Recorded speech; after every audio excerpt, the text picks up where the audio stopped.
Deciding when to quit a book that you've already committed a lot of time and energy into is a tough choice.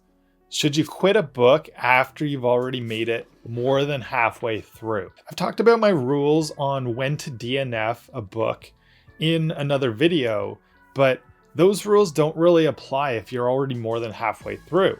So I want to share my biggest reframe that helped me to let go of those books that I've already made it more than halfway through. I see this question come up a lot on booktube channels, and so that's why I wanted to address it specifically rather than just those rules that you can use early on in a book to decide if it's not worth investing any more time or energy into.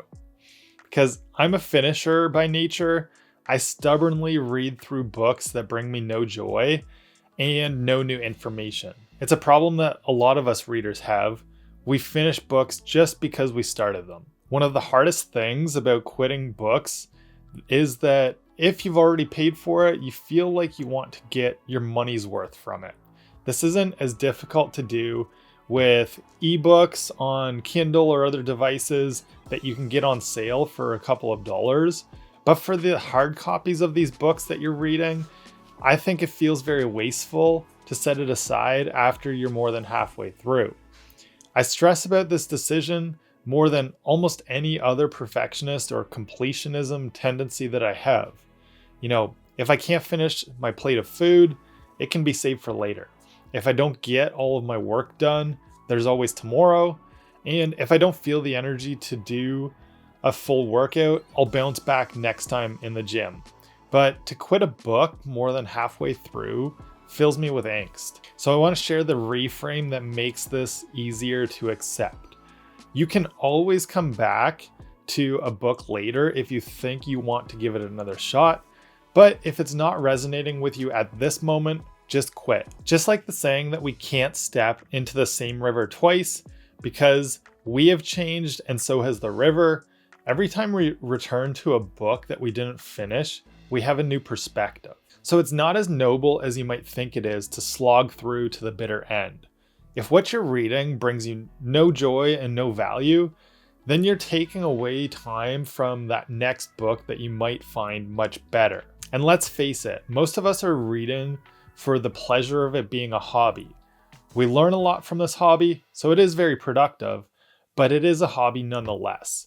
If you read books to review them professionally, or it's required reading for school, work, research, then maybe you do want to finish that book. And being required to finish the book completely is likely not very often the case. So the rest of us still have to decide whether we're going to quit a book or not, even if we've made it more than halfway through. So unless a book is really short, say 120 to 150 pages, the 100 minus your age rule doesn't really work when it comes to deciding to quit a book when you're more than halfway through.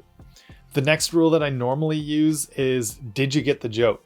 Nonfiction writers can be long-winded at times, and I often see reviews on Goodreads of people criticizing nonfiction books as something that could have been summarized down into a 10-page PDF or an hour-long podcast. And they're not necessarily wrong, but here's the thing. Writers reiterate their points a lot to make it stick, and good books will use a lot of storytelling and examples because that helps us to remember what those core points of the book really are. And that's where the life-changing magic of reading books comes from. It's not the facts, it's the stories and how they make you feel. The Comfort Crisis by Michael Easter is one of my favorite examples of this from recent years. The main points of the book are really simple ones about how comfort has taken an essential part of what makes us human, and it explores how we can reclaim more of this wildness in our lives. But the stories and the adventure that Easter goes on throughout this book, including his hunt in Alaska for caribou, is what makes this a memorable story and a bestseller.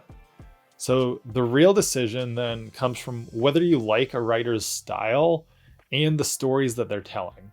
If you've gotten the premise and realized what the book is about, but you don't care for the stories or the writing style, then move on.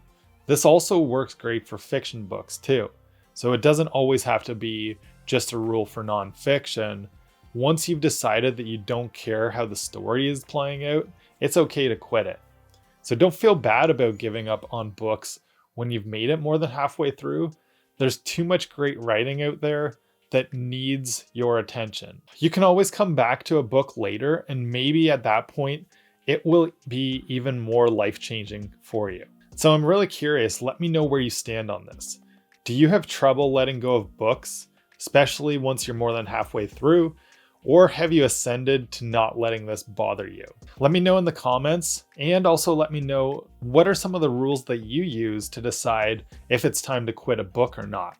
And if you don't have any useful rules that will help you to decide on DNFing books, check out this video next where I talk about my core rules.